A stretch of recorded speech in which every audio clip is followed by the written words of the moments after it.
ભારત માત્ર એક દેશ નથી, ભારત એક શક્તિ છે. વેનિસના આંતરરાષ્ટ્રીય મંચ પર જ્યારે ઈશા અંબાણી આ શબ્દો કહ્યા ને ત્યારે આખું વિશ્વ જોતું રહી ગયું. 61માં વેનિસ બિએનાલે દરમિયાન ઇન્ડિયન પેવિલિયનનું ભવ્ય ઉદ્ઘાટન થયું. આ ઐતિહાસિક અવસરે NMSCC દ્વારા આયોજિત ડિનરમાં ઈશા અંબાણીએ એક અત્યંત ભાવુક અને પ્રેરણાદાયી ભાષણ આપ્યું. પોતાની માતા નીતા અંબાણીને યાદ કરતા ઈશાએ જણાવ્યું કે એક શાસ્ત્રીય નૃત્યાંગનાથી શરૂ થયેલી તેમની સફર આજે NMSCC જેવા ભવ્ય કલ્ચરલ સેન્ટર સુધી પહોંચી છે. આ સિદ્ધિ પાછળ નીતા અંબાણીનો કલા પ્રત્યેનો અતૂટ જુસ્સો અને દૂરંદેશી છે. ઈશા અંબાણીએ સ્પષ્ટ કર્યું કે NMSCC નો હેતુ ભારતની શ્રેષ્ઠ કલાને વિશ્વ સુધી પહોંચાડવાનો અને વિશ્વના શ્રેષ્ઠ વારસાને ભારતમાં લાવવાનો છે. આ પેવિલિયન ભારત અને વેનિસ વચ્ચે સાંસ્કૃતિક સેતુ બની રહેશે. સાંસ્કૃતિક મંત્રાલયના સહયોગથી તૈયાર થયેલું આ પ્રદર્શન ભારતીય વારસા અને આધુનિક કલાનો અદ્ભુત સંગમ છે. ઈશાના શબ્દોમાં કહીએ તો આ માત્ર એક લ્હાવો નથી, પણ દરેક ભારતીય માટે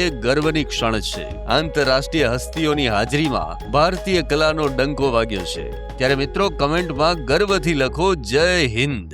આવા જ અવનવા વિડીયો જોવા માટે ફોલો કરો ઇન સેકન્ડ્સ.